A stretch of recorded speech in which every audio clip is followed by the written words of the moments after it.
Chala, Lama, Rinpoche, Dagi, Jewa, Pende, Denyo, Gadin, Shembo, Gwane, Jewa, Kuson, Toge, Modo,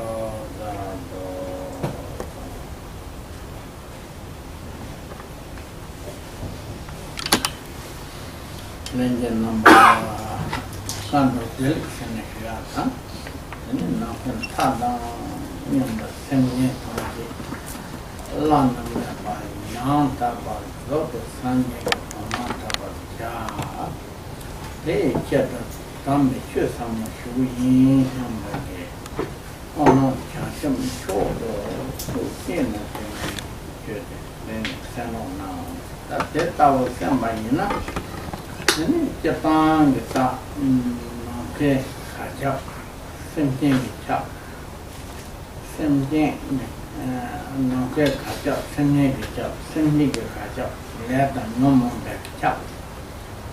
That will be same thing, come there, or Toma Mepan, Tama, Tandala to Bardor, Hama, Majupa, same sticker, Mason, so that thing in the Gazula, the Yonzo, Tella, found Java, you think, Shata. Yenaya, the Tamje, Deva, Drum Shepa, the name Deva Pam Shepa, that day, that will be then, that David Jote category on the Deva Yantabati, David Jote, La, Deva Yantabati, Dr. Goyori, then Duhadi Jotella, then Megawa, then thing to Mikewa, Panto, that double matter pala, then Danny, Lasso, the Hin number, now, so to the Tony, call Tomanapan, Tomatanda to the Padula, that young Coati, that double forward game, I can go on nothing, Tata in the same year, Tamki, Tata Nana, come back. What I show. Here was Tampa thing. Then it showed Yamin sort of general zone. Here come the Deva Lana Mepa. Tato Deva. Deva Lana Mepa, Tato Deva saying, look at it, Sena. Then Deva Yenda line and Yuai. But Deva Neka, Lotan Kase, Dawa Kase, that Mr. Kase, Dawa, Jela. Deva Yena, remember Yandola Teta Lugita, Kona, Giawati, Jota say, no Gasula. Yan Doma, Jab, you know, Teta Mai Pet, Deva, Tamba, Sena, Tato, Sanjay, Lana Nepa, do you know the young? Then it Doma, Jab, you know, Teta Lugitin, Kona Deva Tamba, Topper Jiggy, Yambigi. That same jet Lana by Jiggy told me, then he did not be. Church, sent by Yena, that the la, neck up your bottom. Tato, good by Chepatin, neck up your by Yena, social Lapa, Lam, show there by Capsula.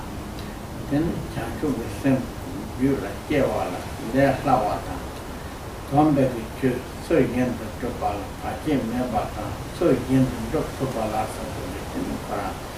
you by Chapati on the lap, same yet, that I will attain, Tato de Gobati, one is Samba, something, Maimba told me, then it just said, I do some Tomke, same dinner, and the button. Yawa dog, Sandy, Jamlin, same dinner, turn the bar, Tatula, that's supposed to be a theatre. Topic by Chapati, that's not the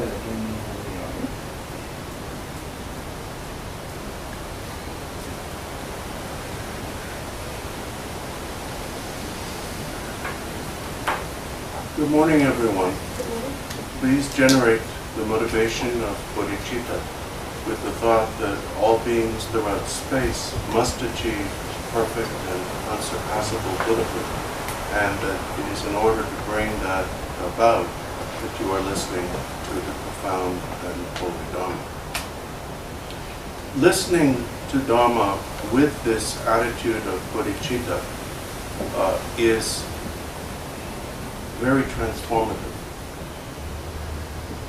Wherever there is space, there are sentient beings. And every sentient being, including ourselves, is filled with karma, the imprints of actions, and with pleasures, mental afflictions. This state is what we call samsara, and it is beginningless and is continuing right now. Throughout this beginningless samsara, because we have had taken so many births, each and every other sentient being has been our parent countless times. So in that way, there is no being anywhere with whom we are not intimately connected. Also, all of these beings, including ourselves, want the same thing. We all want to be perfectly happy. We all want to be completely free of suffering. Unfortunately, we do not know what constitute true causes of happiness and true causes of suffering. Since causes of suffering can often be mistaken as causes of temporary happiness and vice versa, generally speaking, we defeat our own intentions. In our effort to achieve happiness, we achieve mostly suffering. In our effort to avoid suffering, we mostly only succeed in avoiding any possibility of happiness. We do this primarily by dualizing everything, such as dividing others into the categories of friend and enemy, and so on. And because this is self-perpetuating, we call it spinning or samsara. So resolve that your purpose in studying and practicing Dharma is to bring everyone, each and every being anywhere, to a state of genuine, stable happiness. Now, by genuine and stable happiness, I mean a unique state of happiness. The states of happiness that we normally think of are merely temporary states of some kind of pleasure or relief. Because they are conditioned, produced by circumstances, once those circumstances change, they always fall apart. They always end. What I mean by true, genuine happiness is utterly unconditioned. Now, if you listen to Dharma with the motivation or intention of establishing all beings in true and unconditioned happiness, this will bring you two benefits. The immediate benefit is that your progress on the spiritual path to awakening will be easy and without obstacle, because you have established the true cause of final and irreversible awakening. The ultimate benefit is that your intention, when you achieve awakening, will be activated as actions for the benefit of others, and you will bring the same benefit to beings as was brought by the Buddha himself.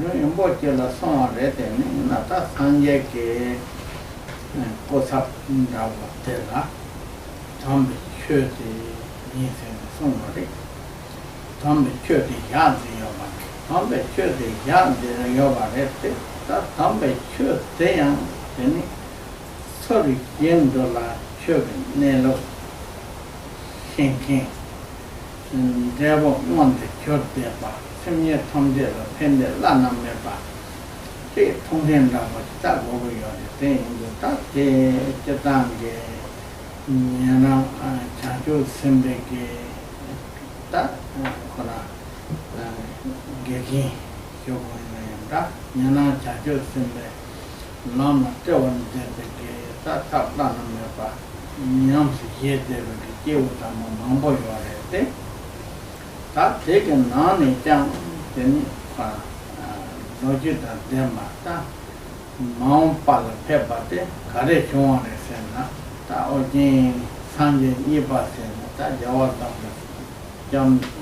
dab sanje jam ne de iba ta te ta guru mo ni sen kona dan na wo ne yo re ta te ta wo ken ten guru mo che te ke me se che sanga doji tebe nelo shepat papa mambo songa ba songa tondo mate ba te ten gori tuti malam na ten ho kanjing jong la sanje ke temba ma shawa ta ta ne ko ne ba de la te tondo mate ba ten ne rembe yendo na ko sap long te song sap te to be tu gomba le yin pala te ta na son de gona na son ta do na ta ma pa la chu ram ten de ji u ga le te ka ba te ne na na sap te ton de ne he te ke ten de ji ye ndo ton ten de ji u ga le i son ta na ni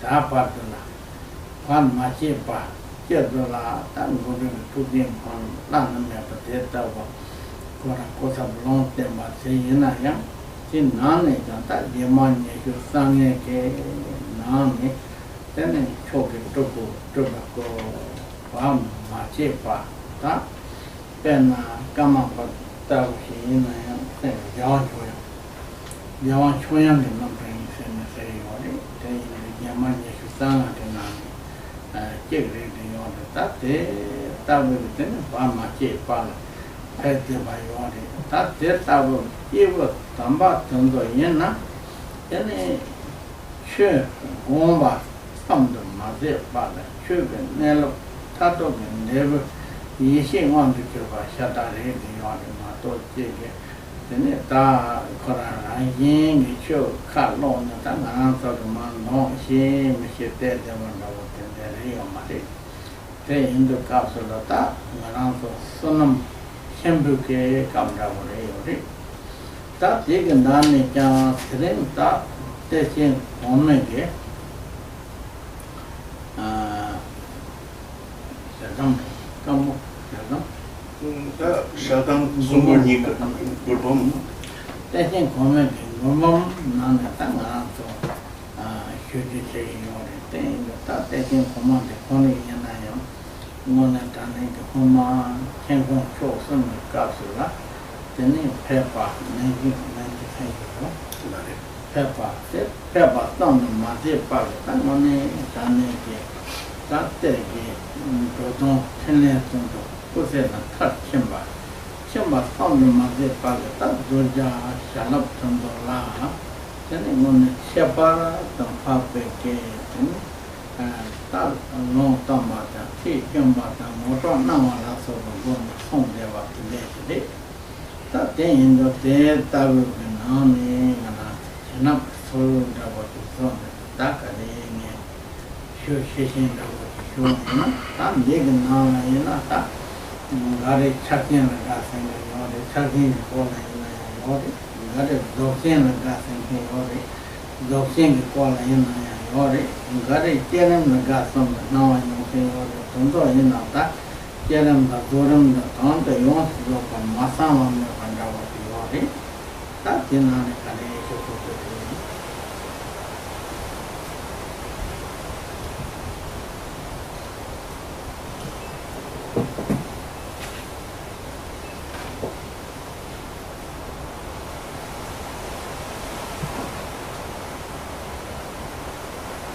since the purpose of what the Buddha taught was ultimately to bring all beings to the state of perfect awakening that he had himself achieved, his teaching is distinguished both by its compassion and its resourcefulness.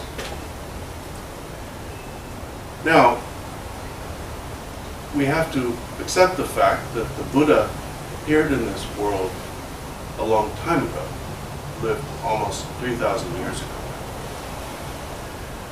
But his presence is still in the world. As he said, his teachings, the Dharma, would serve as his representative throughout the future. Now, Dharma exists solely in order to help beings, in fact, to help all beings. And this means that the presentations, while the message of Dharma is essentially one, the presentations of Dharma, in order to be useful and really helpful, must correspond to the spiritual appetites and aptitudes of those beings for whom these presentations are intended. Therefore, we find within the Buddhist tradition various aspects of the teachings, such as the common vehicle, which is presented in all Buddhist traditions, the Mahayana, the greater vehicle, which is presented in many, but not in all of them. In particular, as prophesied by the Buddha himself, the precious Guru Padmasambhava, Guru Rinpoche, appeared in this world. And he principally taught the aspect of the Buddhist teachings which we call the Vajrayana, or Buddhist Tantra. And he taught this in both India and Tibet. Especially in Tibet, because he was the principal, original presenter of those teachings. He prophesied his physical and verbal representatives. The physical representatives that he predicted or prophesied were those who would rediscover his teachings in the future. His representatives of his speech were the teachings, the treasure teachings that he concealed, treasures of Termas, that they were destined, in a sense, to discover. Now, among his many disciples, there were a group of 25 who are historically particularly significant in this regard, because all of the predicted and treasure revealers who have appeared, and most of the great incarnate masters throughout Tibetan history have been emanations or reincarnations of these 25. To give you one prominent example, His Holiness the Jalwan Karmapa, in his successive lifetimes, is the rebirth or reincarnation of Guru Rinpoche's emanation of speech, the Jalwan Choyong, who was one of the 25 disciples. Now, these beings who appear among us really in order to serve us through the Dharma are somewhat unlike us in that they are simply not bewildered.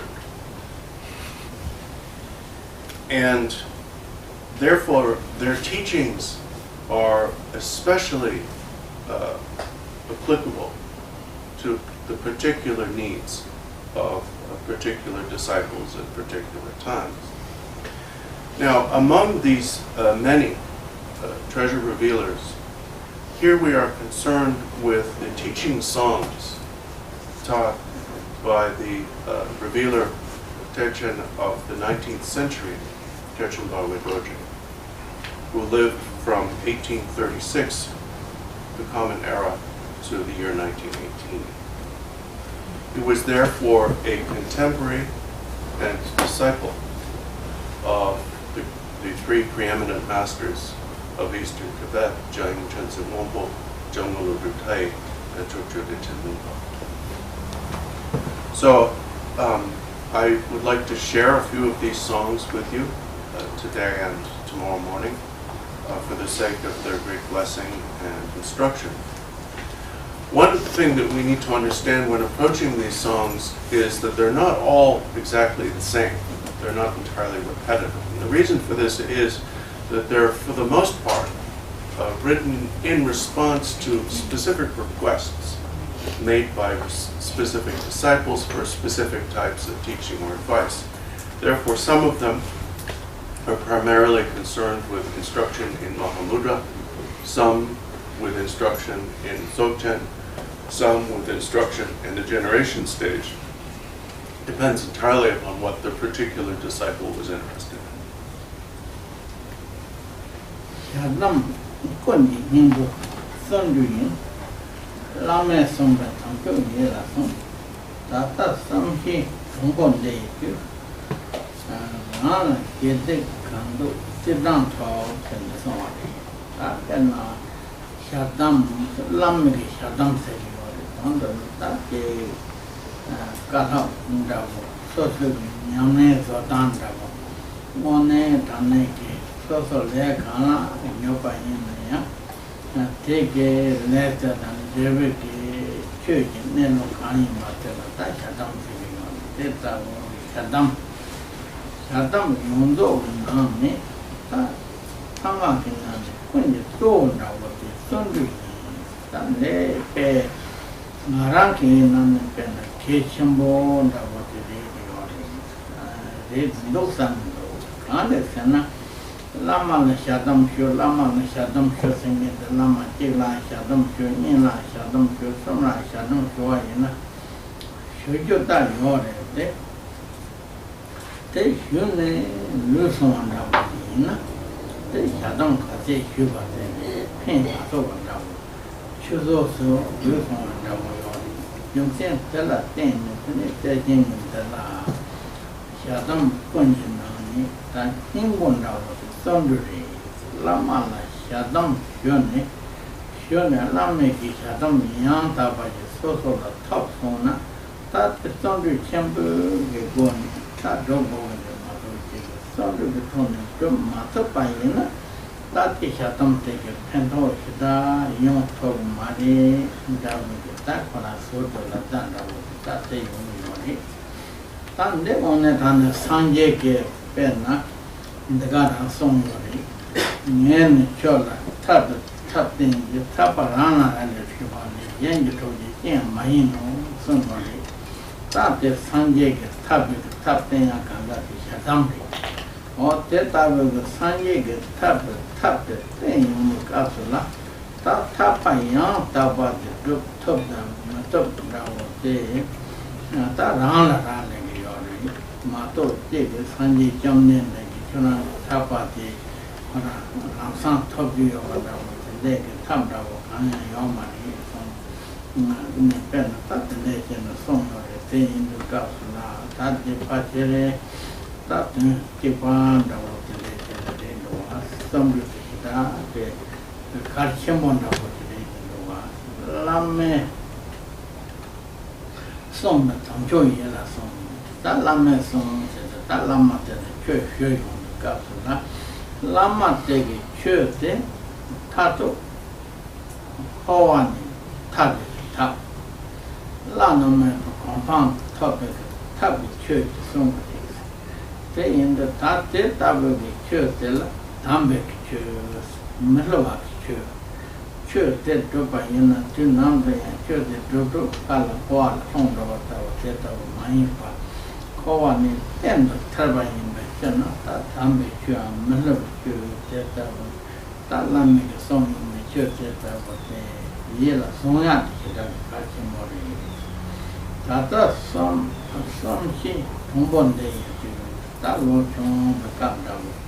the man I want and so some yoga, she toba, that did that with the Kabla, Rana get it, kind of, Kigar, Tidanto, that's also my year some Saturday, Gawa Karendo. So my year some Saturday, Pipa Karendo, that was Kidik, Kando, so Tidan, Nayabo, Gyamtso, Migawa Yena, Pang, Taki Chaparjana, Samba Chabana, Gawa Yena, take one, Gondola, Pelage, Tapi Kare, Yena, take Kawata. They do things down for Tatan. That's also my own pala. They were young top by top of the Java Chili. That young mountain Duhala, that from Amachi Bando, the Java Chili. Then you don't want to cut it. KD or not under the tender KD. Manato Penna, some of the Capsula. Mumma Kange, Tate Lula towards and Funga. And announcing the light Julia by Mondote. Mumma, your mambo, or the one mambo funk. Then certain Sabala Soba begin a thing, that would be Chabati Tabati. Saying the top of one at a negative, I was over. Yet I am all father collection Sadi Mali, Tate and so on. Thing to cover that Sunday become the new Mongo Sa, Damanda, Chawamo, taking the one, take a more Palestinian Lucha Kande, a young women over it, saying the castle, they do send the Tampa tea, then a Tanda, the thing also the Nana to tie the Sharagan, yoga capsule, drop to Nashi that catching body, that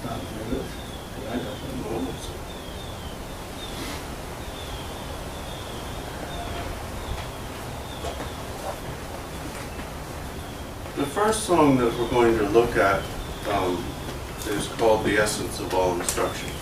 In fact, it's not called The Essence of All Instruction. It doesn't have a title like most of the songs. But when these were translated, they wanted an index and titles, so we just took the first line about your song. If there wasn't a title, we made a title. Anyway, for those of you who are following the book, it's on page 84. Starts and ends on that one page.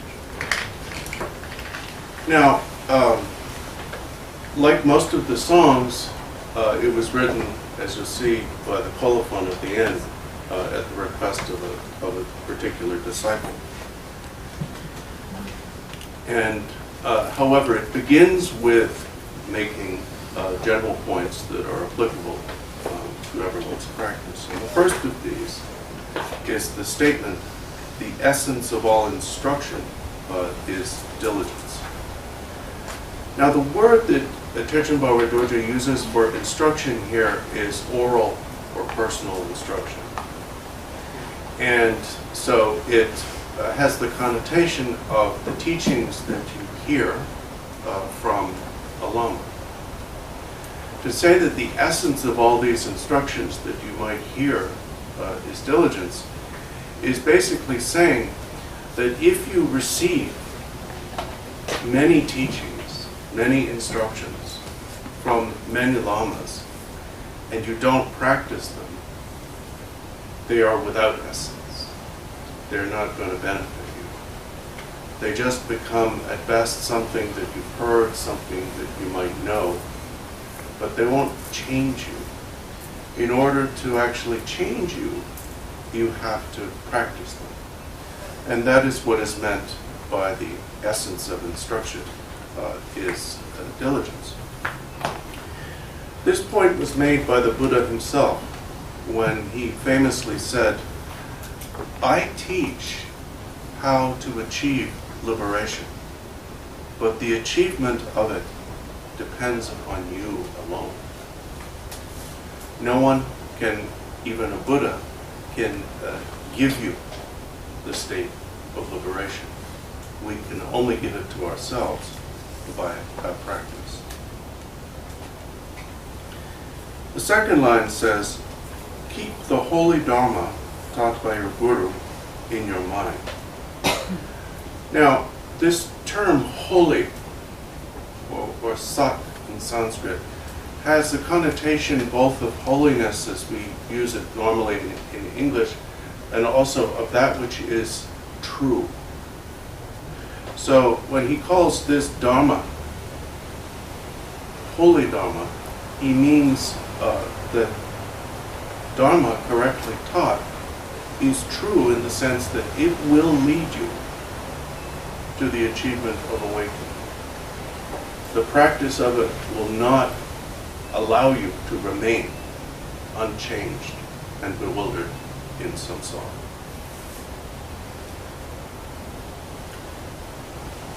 In the third and fourth lines, he says, now, while you can think and understand, count your actions, right and wrong. Now, while you can think and understand, implies youth, or at least vigor, the ability to still think carefully and make changes in your life. And count your actions right and wrong refers to engaging in a conscious assessment of how you live, what your life consists of, and deciding whether you want it to be what it is, whether the way you're living, the things you are doing, are conducive to future happiness and the benefit of others or not. And then in the next line he says, choose now either perennial happiness or suffering. When he says choose now, he is making the point that it is now, while we are alive, while we are in control of our actions, while we can make moral choices, that we have the power, the ability to determine what is going to happen to us in the future. We can act and live in such a way that we will be progressively happier and happier throughout every successive life. We can also act and live in such a way that we bring about tremendous misery for ourselves and others throughout the future. There is a commonly cited colloquial saying about this. You can infer your past actions by your present body. Likewise, you can infer your future states by your present actions. As we have all been born as human beings with all of the tremendous resources that includes, we can infer that we must have done some good things in the past. But whether we continue to enjoy such resources in future lifetimes or not depends upon what we do now. So you can actually infer your future and therefore to some extent control your future by assessing and consciously choosing how you act.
you dewa the thing, you give one you give one the thing, you don't hand over it.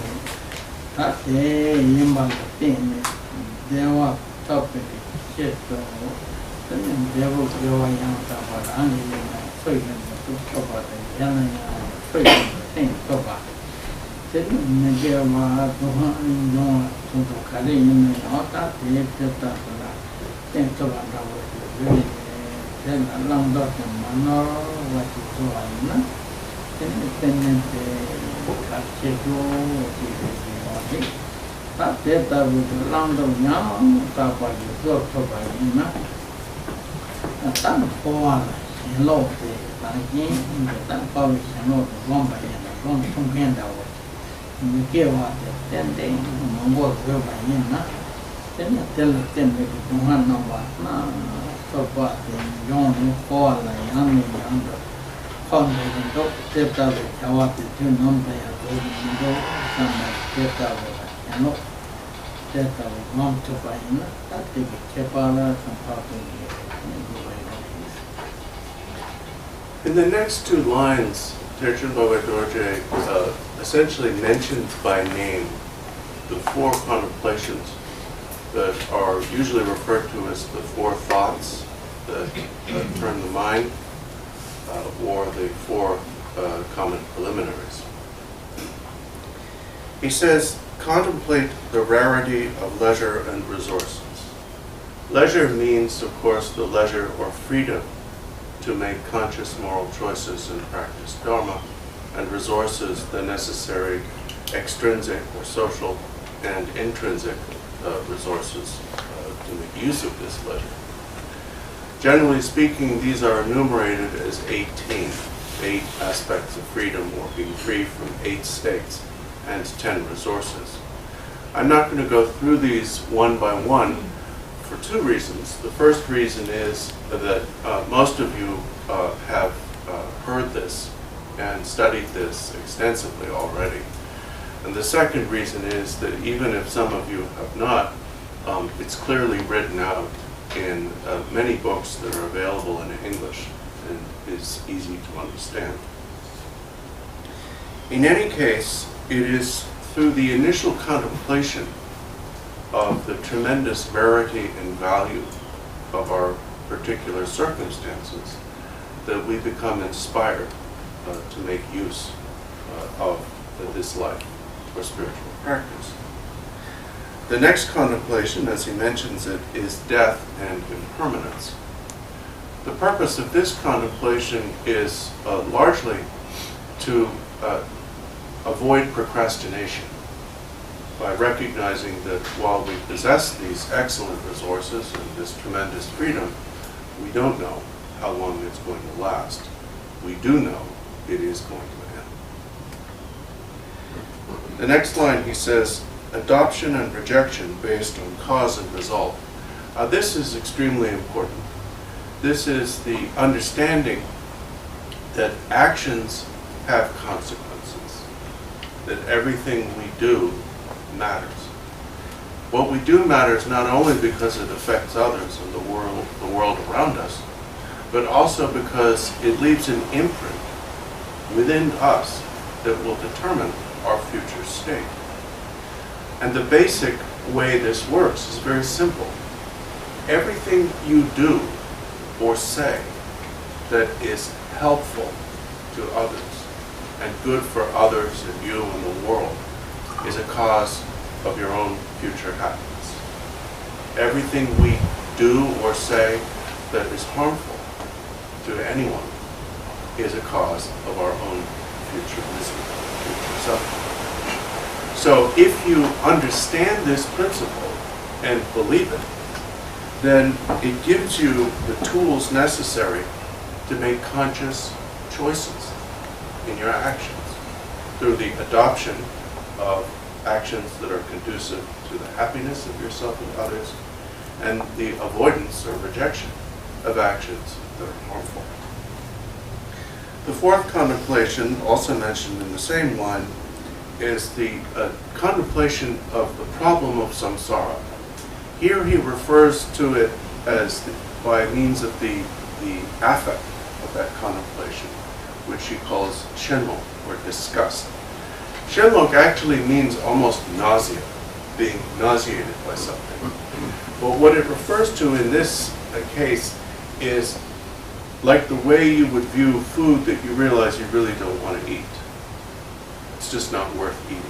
It's not good, it's going to make you sick or do nothing for you. So your appetite is gone. And what he's referring to by this is losing an appetite for further samsara, for further rebirth, because you recognize that it's a state fundamentally imperfect and always involves some kind of suffering. Again, these four contemplations are well known to those who are practicing the preliminaries, and others can read about them in detail in many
la supplication tabita chana para samna tepe ta nya yo ma ke sem ten ni to ma ni pa tong ba te la te ga na ke mo la ya ta pen na compilation da ka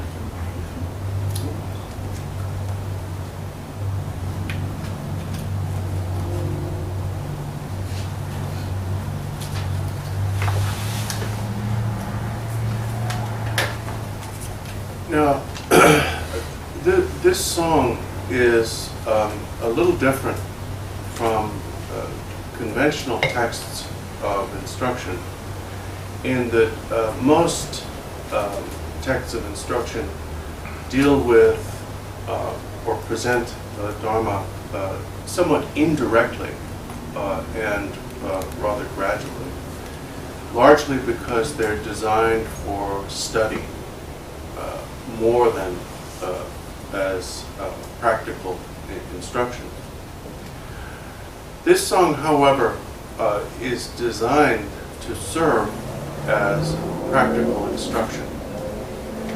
So it now turns from the four contemplations to what Terchen Barway Dorje calls here the main thing. And this main thing, of course, is the main thing of all Dharma. So he now directly presents the various aspects of what in the beginning is called scrutiny of the mind or search for the mind. Now, in the first line of this section, he says, the main thing is, where did your mind first come from? You could actually take that line apart, Rinpoche said, and say, the main thing is mind. Stop. Where did it come from? Because everything that follows on this is concerned really with one topic, which is with mind, anyone's mind. Therefore, we need to begin, before looking at the specific guidelines for scrutiny and search, to define what we mean by mind. Mind is what thinks, what remembers, what speculates about the future, what feels, what understands what you're listening to, and all of that. In a sense, that's so obvious that it need not be stated. The reason it needs to be stated, however, is that while the mind, of course, is, in a sense, all that we are, we identify with it incorrectly. That is our whole problem. We identify with it by misidentifying the mind itself as a self. Now, to understand what's wrong with that and what the alternatives to that are, we need to go on and look at the rest of the song.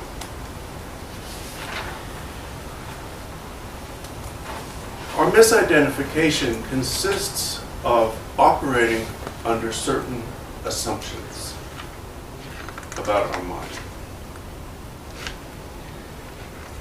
So, in the beginning, we need to examine these assumptions and question them to see whether or not they actually apply. The first question that one asks traditionally is, where did my mind first come from? And when you analyze this, you can actually speculate about possible origins of the mind. And also look to see at any moment where the mind was before that point, and what constituted the transition of the mind from a previous moment or a previous thought to the present moment. Especially important is the second question on the next line, where is it now? Where is your mind right now? We assume, if we belong to a traditional culture, and especially if we lived in the past, that the mind is in the heart. Modern people, those who have studied any kind of science, similarly assume that the mind is in the brain. The problem with these assumptions, and of course we have reasons for making these assumptions, the problem with them is they're wrong.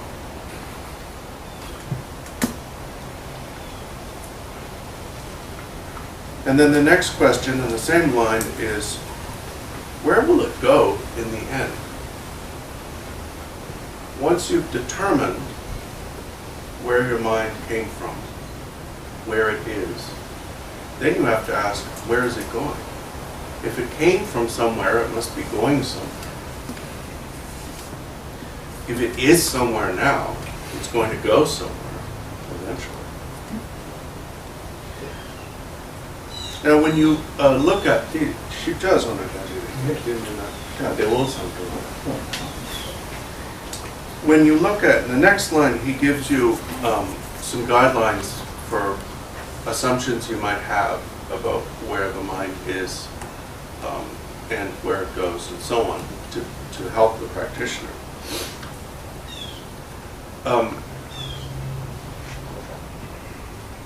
One possibility that practitioners have to question is that the mind exists outside our bodies, that it exists in somewhere in the external world. And people might think that because we experience the world around us. So we might believe, well, if I can see and hear and smell things that are outside my body, then my mind, which contacts those things, must be outside my body.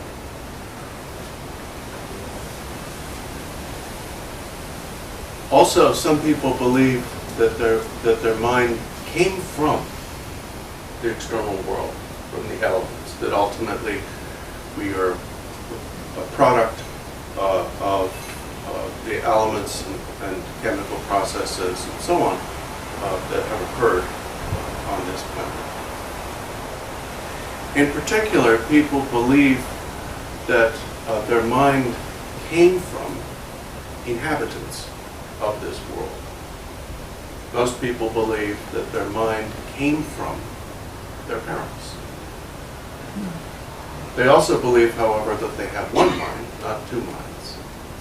So their mind must be made up of a mixture of stuff from each parent. You need to examine that. This is not meant to be approached with naivety. Obviously, we know about DNA and things like that nowadays, but that does not invalidate this search. Especially, you have to look at whether your mind now is outside or inside your body, or both. We normally would say that our mind is in our brain, and that we experience what we experience through the sense organs, because that information is transmitted to the brain. And that, of course, in an analytical sense, breaking down sensory experience, there's nothing too bad, too wrong with saying that. But is that literally true? For example,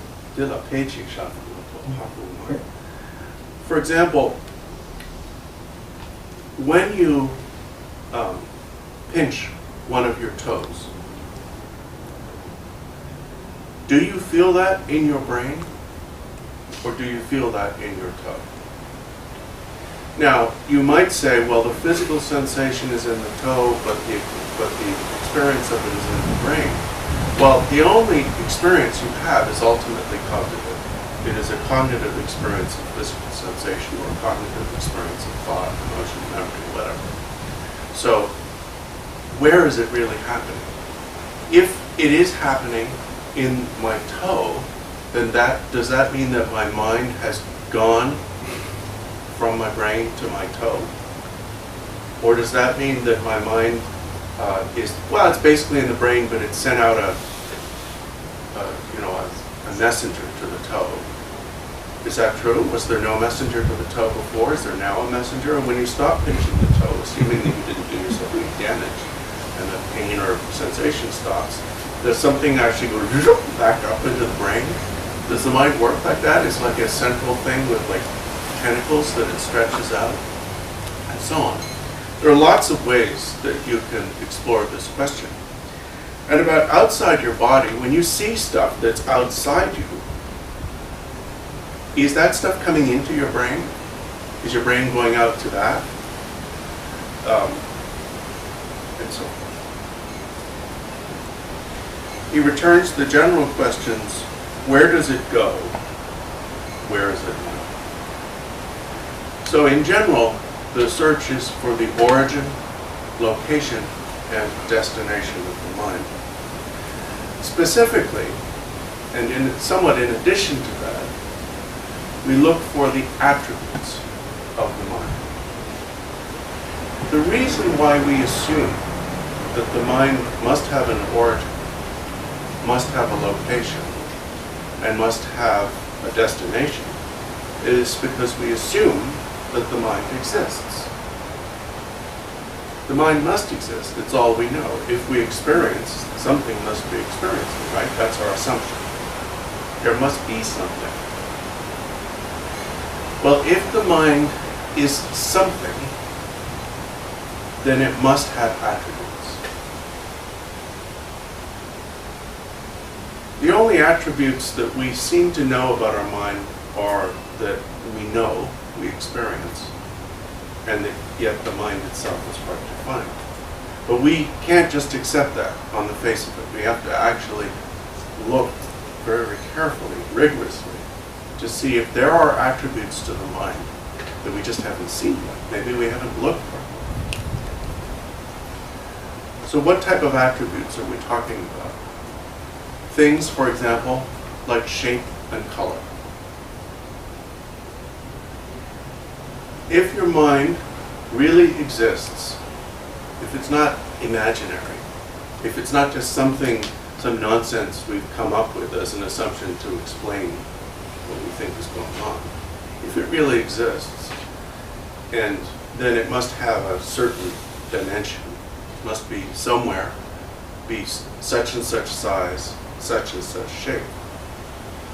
For example, those who think that the mind is the brain would say, well, my mind's about this, long and this high, and it's made of stuff that looks kind of like bloody cauliflower and so on. And likewise, people who think it's the heart would say that. People who think it's both and the spinal cord, because of the brain tissue that runs through the spinal cord, would say it's that, and then the nervous system and so on. So what exactly is its shape?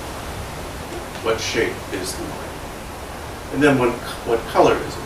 Well, if it's the brain, it's kind of gray, purple, ugly, sort of, pretty nasty. And it, spinal column is kind of pink, nasty, and so on. So does it really have, are those really the shape and color of the mind? And we can't be glib about this.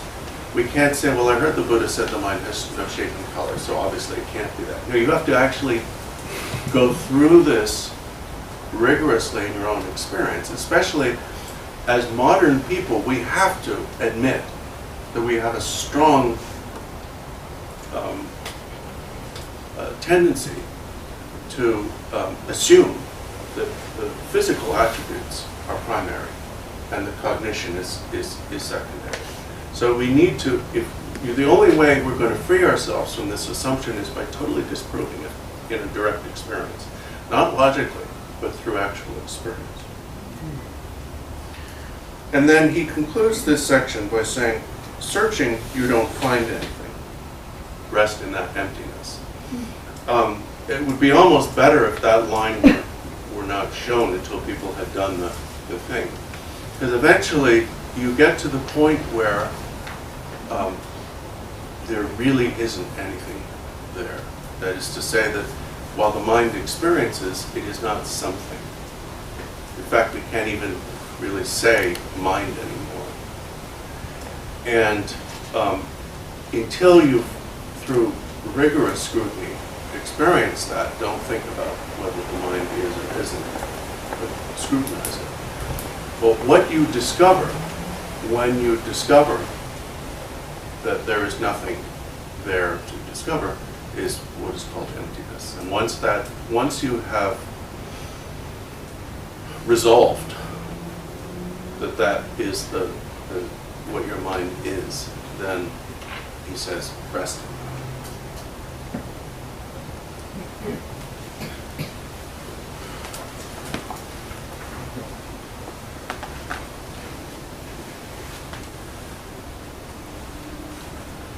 Loi, embat na te thing, that the chene, that sem the money, that yan the sodu, that no chupata to be, that for a target on my own town. That town you got the la, that I was money, pay, talk about taking Nala, attack, Neto Batati, somebody Loin, the batch, not anything that rocket. Yardolake, Jonathan, Botomba taking Nala, assembly charge of Capsula. That same double decay, Jonathan, and Simba, double Kuwaina, Jambana, take thing like Yarni. Della Timbati, Yapor in the Samba, Timbati, Tujar in the Samba Lasso. On the same as Zokyo Kaya, Mepa, Te Nang Champi, Tati, Nana Champi, Rankoki, Lodging, Tati, Yamti, Catherine, coming Sunday so, Tanyom, the Channel. Yeta on the Young Castle, Tommy Sa, Masawa, Patipala, one in young. Tonya, the dome, I did the Gato, I think one in the relative. There was Chimbos on the airport in the summer. I want to give him look from the Topana of the American, my dear father. The Gala, the game on the Congo. They joined the settlement top them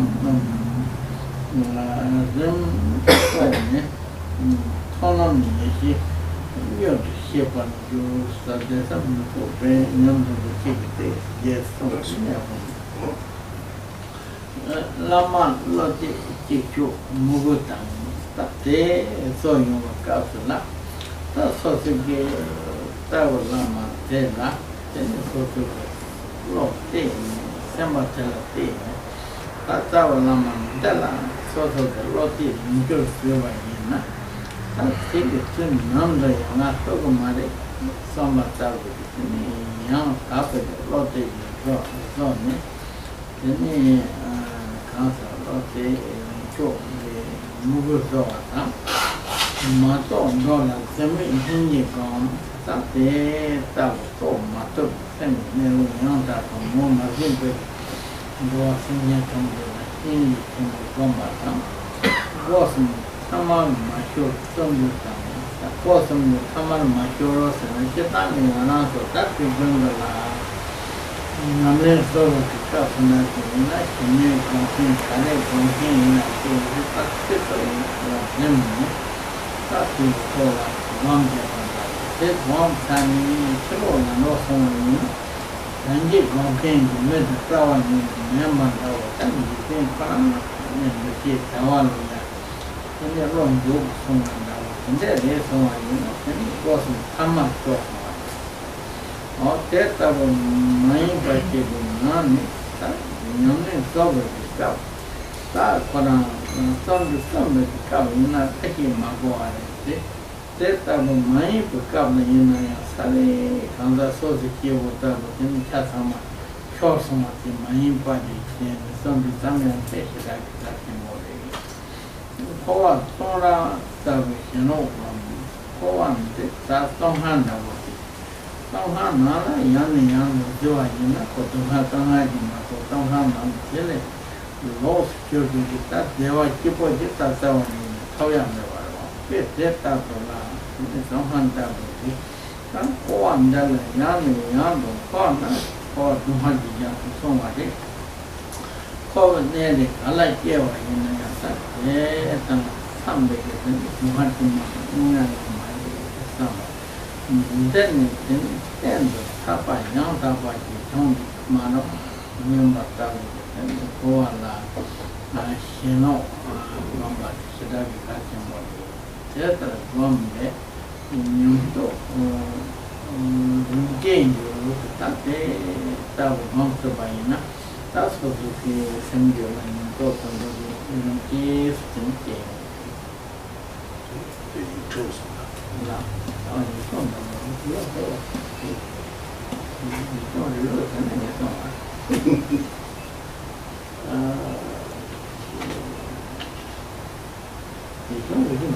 Armesonon Kunga Jetson. Armesonon Kunga Jetson should be more. Terchen Barway Dorje,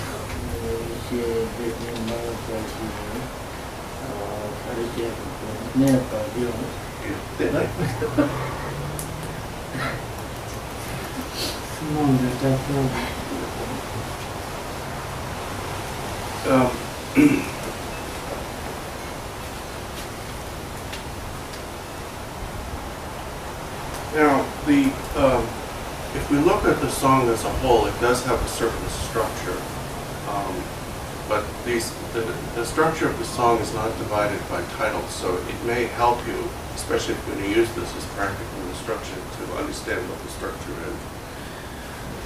The very first bit that I separated it as a separate stanza because I was told by the editor that if you give people too much ink on the page, they won't read it. So you have to break it up into stanzas. There are no stanzas in these songs. They're divided. You can divide them by subject. But the first lines from the essence of all instruction up to adoption and rejection until the space basically are an introduction and a statement of the environment one needs for practice. Then the part that we went through from the main thing is where did your mind first come from to rest in that emptiness is the main instruction in the practice itself. What follows after that is really in two parts. First is correction, and the second is enhancement. And we'll go through the term. Now, basically, the meditation that Terchen Barway Dorje has presented here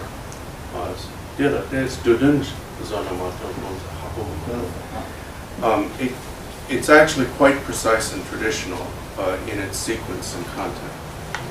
The practice is divided into two stages, what is called analytical meditation, where you're looking for something specific, scrutinizing some specific attribute or quality. And the second is resting replacement meditation. The idea is that you pursue the analytical meditations that he gives, and I'll go through them again very briefly so that you understand the sequence and so forth. And then once you've gained a certainty or resolution about the mind, then you rest in that resolution. And that's as far as we've gotten so far. Now, the analysis, which must precede the resting meditation, because there's nothing, no certainty to rest in. You just be resting in your unquestioned assumptions. The analysis consists of two techniques. The first is called origin, location, and destination, and that's what he presents first. He says, the main thing is, where did your mind first come from? Where is it now? Where will it go in the end? And that's the first technique. And he gives you ideas you might have, suggestions for where to look and what to look for, the environment, its inhabitants, outside and inside your body, where does it go, where is it now? The second is simply mentioned in the line, what are its shape and color? So in the first analysis, you're looking for the origin, location, and destination of the mind. In the second, you're looking for the mind itself to see if you can discern any attributes, such as but not limited to the substantial attributes of shape and color and size and dimension and so forth. Now these two analyses may somewhat bleed into one another because they're so related, so you don't have to be too rigid about separating them, but usually they're presented as origin, location, and destination as one, and then the search for attributes as second. And then he presents the resting meditation simply by saying, searching, you don't find anything, rest in that emptiness. Now then, from the line, if intellectual fixation arises up to the path of seeing, these present correction. And correction is what we do largely when our previous habits reassert themselves or arise in meditation, or when we become fascinated or disturbed by some aspect of the meditation. First, he says, if intellectual fixation arises, rest evenly on top of it without artifice or alteration. Intellectual fixation means any kind of concept about reality. And we are so used to being conceptual that when you displace, even temporarily, any of your assumptions about anything, in this case, the mind, your habit may be to replace it with a new assumption. And this is especially a danger for those who have studied a great deal of Buddhism, because you know the answers. You don't know how to get to the answers, but you've heard the answers. The mind is lucidity, emptiness. The mind is emptiness that knows. We can spout this stuff, which does absolutely nothing. Absolutely nothing. It's just you're replacing the word self and inherent existence with lucidity, emptiness, but the fixation remains. So when you discover that there's nothing there, your mind will try out of habit to conceptualize that. So, this is emptiness, this is lucidity, and so on. Whenever that happens, he says, rest evenly on top of it without artifice or alteration. Resting evenly on top of it means rest within the thought. Don't adopt the contents of the thought, lucidity or emptiness, but rest within that thought. Without artifice means don't attempt to turn your mind into something. Don't think, oh, my mind is emptiness, I must make it more empty or more lucid. And without alteration means don't attempt to get rid of the thought. Don't say, I must not think about emptiness. I must not think about lucidity. I must be non-conceptual. I must. That won't work either, because those are just more thoughts. So in that situation, the first correction is if you develop an idea, rest in the thought that contains the idea, not the concept itself. The next issue for correction is meditation experience. And meditation experience arises simply because you're doing something new with your mind.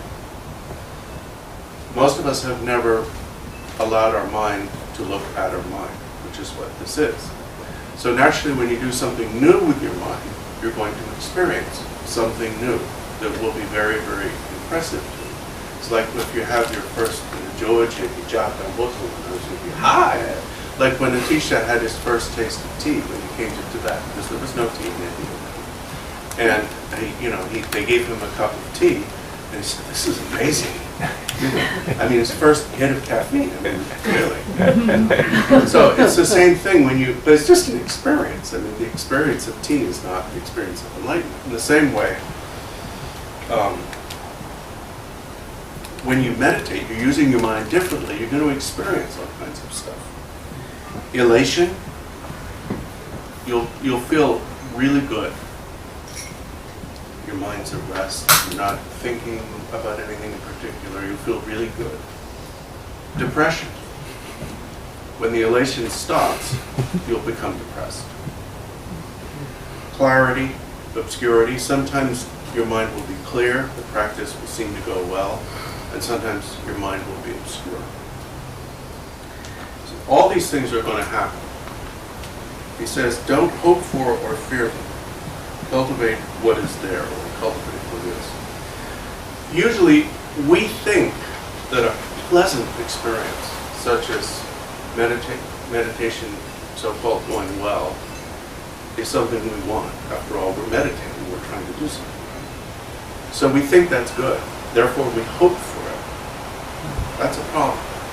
Because hoping for a particular state of mind is not being natural. It's not being unprejudiced. And likewise, we fear obscurity. We fear failure. So any meditation experience that we think of as success, we hope for. And any that we think of as failure, we fear. So, but if you hope for an experience, that hope will prevent it. And if you fear an experience, it'll just mess you up. So he says, don't hope or fear them, cultivate what is there. So if your mind is lucid, look at the lucidity. If your mind is torpid, obscure, look at the torpor. If your mind is agitated, look at the agitation. If your mind is happy, look at the happiness. And then he concludes this session by saying, having gradually achieved the experiences of bliss, clarity, and non-conceptuality, you will quickly attain the wisdom of the path of seeing. The wisdom of the path of seeing is the state of a first level bodhisattva. And it's actually, strictly speaking, the first state that is realization and not mere experience. Everything we experience before that is a kind of transitory experience. But because some of these experiences are the greatest thing we've ever experienced, like Atisha's first hit of caffeine, we can think we've achieved enlightenment, godhood, whatever it is that we call it. Basically, there are three types of experiences that can seduce us. The first is bliss. Because when you meditate, you are not controlled as much, at least, by your thoughts and concepts. And because most of our suffering is caused by our own thinking, you're apt to feel better than you've ever felt before, at least sometimes. Because you feel better than you've ever felt before, initially mentally and eventually physically as well, it's easy to mistake that for enlightenment or at least realization. It's not. It's just an experience. And you'll discover that when you become attached to it, as you will, it'll vanish. The second one is clarity or lucidity.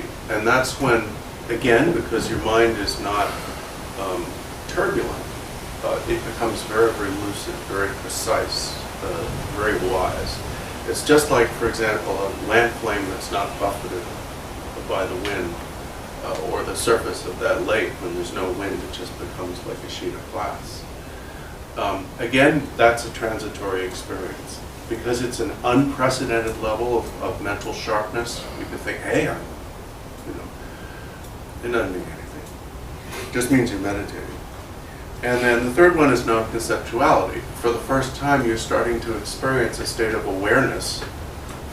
We've all experienced non-conceptuality because we sleep, we go into deep sleep, but we don't really experience it because we're not aware. When meditators experience it, eventually they experience an awareness that is not packaged in thoughts. It's a non-conceptual awareness. And again, you might think that's the ultimate nature of mind, this is the achievement of Buddhahood and so on. No, It's just that your mind has these attributes, and they've always been concealed by thought.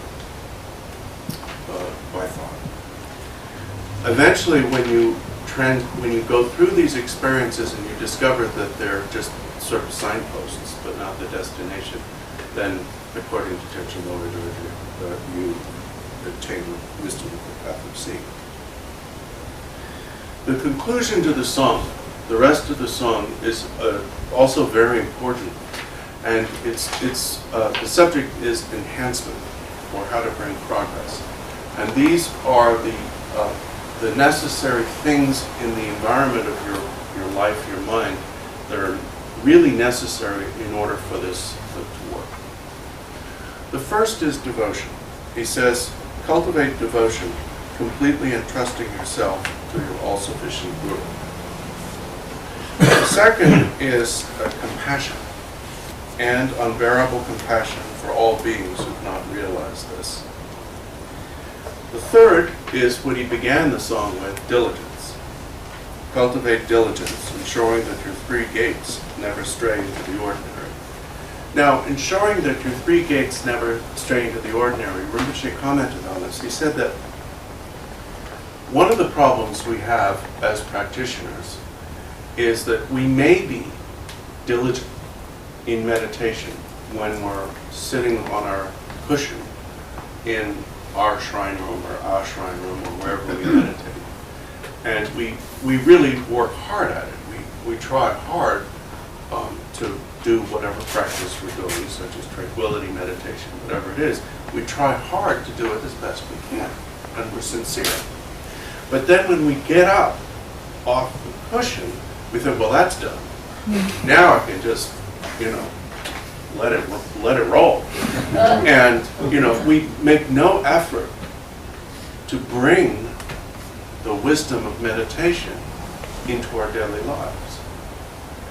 The way to bring the wisdom of meditation into your daily life is by allowing the experience and insight that you gain, even through tranquility meditation, to affect how you act, how you interact with others, how you behave physically, how you behave verbally, that's a big one, and also how you behave mentally, internally, how you think, and so forth in post-meditation.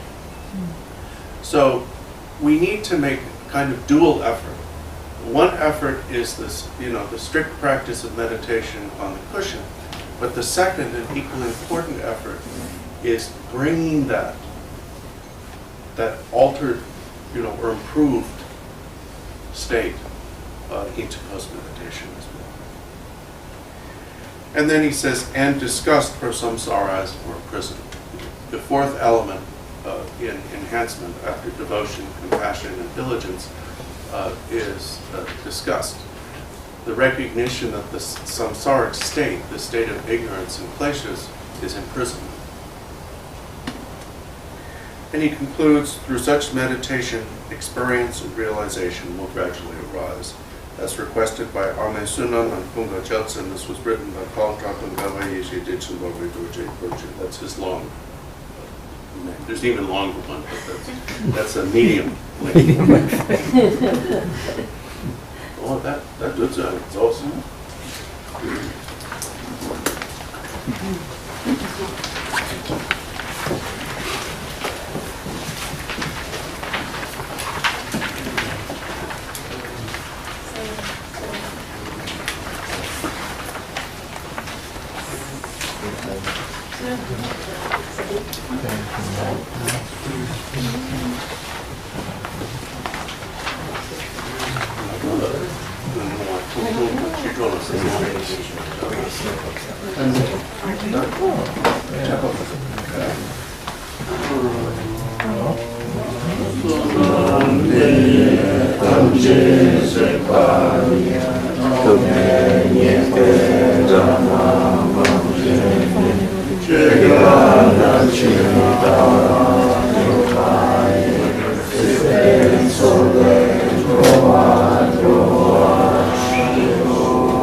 Sunam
you.